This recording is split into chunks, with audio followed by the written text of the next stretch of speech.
প্রচুর পরিমাণে ঝড় উঠেছে আমাদের যশোরে।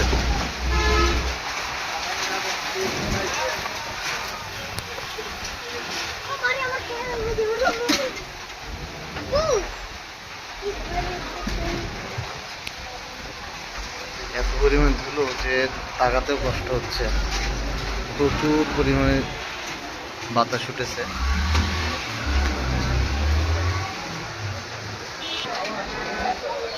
আসলে হঠাৎ ঝড়টা উঠেছে আর এত জোরে বাতাস হচ্ছে যে আসলে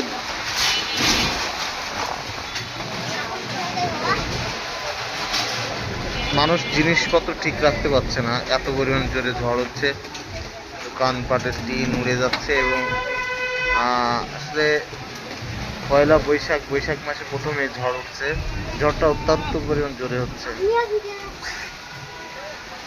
আর এত পরিমাণ ধুলো যে আসলে তাকাতে খুব কষ্ট হয়ে যাচ্ছে।